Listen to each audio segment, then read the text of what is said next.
အားလုံးပဲမင်္ဂလာပါဒီနေ့တင်ဆက်ပေးခြင်းနဲ့သင်ချာပို့စာလေးကတော့ Lower Secondary 2 Mathematics ပါတဲ့ပို့စာလေးတစ်ပုဒ်နဲ့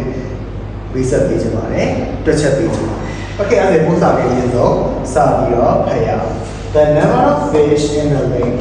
ရေကန်ထဲမှာရှိတဲ့ငါးအညီအတွက်ကဆိုလို့ရှိရင်တဲ့နှစ်တိုင်းတိုင်းတာမှုတွေပြုလုပ်တယ်အဲ့လိုတိုင်းတာမှုတွေကိုဘယ်နဲ့နှစ်ထိပြုလုပ်ခဲ့လဲဆိုရင်6နှစ်ထိပြုလုပ်ခဲ့ပါလေတဲ့ပြီးလို့ရှိရင်အဲ့ဒီရေကန်ထဲမှာရှိတဲ့ငါးအညီအတွက်ကဆိုလို့ရှိရင်တဲ့တစ်နှစ်ကို20ရာခိုင်နှုန်းကြာစင်းနေတာတွေ့ကြရပါတယ်အဲ့ဒီ6နှစ်ကြာတဲ့အခါမှာဆိုရင်အဲ့ဒီရေကန်ထဲမှာရှိတဲ့ငါးအညီအတွက်ကလောက်ရှိတယ်ဆိုရင်13107 အညီအတွက်ရှိတာတွေ့ကြရတယ်နော်အဲ့တော့သူနေထိုင်နေမှာဆိုတော့ how many fish were there in the lake at the start of the first year ပထမနှစ်စမှာအဲ့ဒီရေကန်ထဲမှာရှိတဲ့ငါးအရေအတွက်တက်ကိုဘယ်လောက်ရှိမှာလဲ Okay သူမေးတာ6နှစ်အကြာမှာဖြစ်လာတဲ့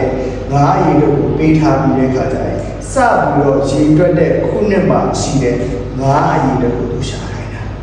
Okay အဲ့ဒါဆိုလို့ရှိရင်နောက်ကပါလို့ဆို rate ကိုပေးထားတယ် rate ကိုပေးထားတဲ့လည်းတော့ပါလေ R တက်ဖို့ပါ R equal to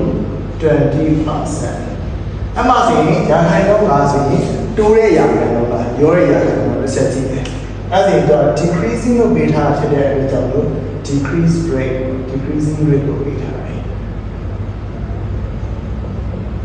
Okay ပြီးလို့ရှိရင်6နှစ်ကြာမှာ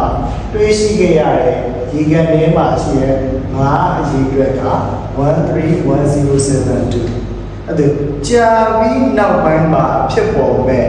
ငါးအရေအတွက်ကအဲ့ဒီအရေအတွက်အဲ့ဒါဆိုတော့ဘာလို့ပေးထားလို့ဆိုရင် f တန်ကို feature value ကိုပေးထားတယ် so f equal to 13107 Okay အဲ့ဒါဆိုလို့ရှိရင်သူကမေးထားတာစပြီးရဲ့အခါရေတွက်တဲ့ခုနှစ်မှာရှိတဲ့ငါးအရေအတွက်ဆိုရင် original value original amount ပြီးတဲ့ကိုဘယ်လောက်လဲ Okay အဲ့ဒါဆိုလို့ရှိရင်နောက်တစ်ခါပါလဲဆိုတော့ဒီကပါလဲဆိုရင်ဒီခုနက13107အနာဂတ်မှာဖြစ်ပေါ်တဲ့ဘယ်အနာဂတ်မှာလဲဆိုရင်နှစ်ပေါင်း6နှစ်ကြာမှာဖြစ်ပေါ်တဲ့ငါးအရေအတွက်ကိုပြောတာအဲ့ဒါ answer က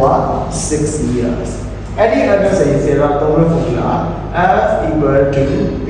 into 1 minus r by 100 to the power n any formula here being f နေရာမှာအစားလို့13107 equal to being p ကိုရှာခိုင်းတယ် p ကိုဘာ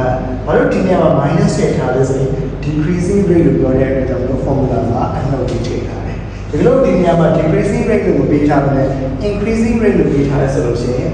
ဒီနေရာမှာ minus နေရာမှာ plus လေးအစားထိုးပြီးတော့ပြီးတော့ Okay အဲ့ဒီ rate က20ဖြစ်တဲ့အတွက်အားနေရာမှာ20 divided by 100 in n နေရာမှာ6ကိုအစားထိုးလိုက်ရတယ်အဲ့ဒါဒီမှာ13107 equal to p p 1 minus 20 divided by 100 so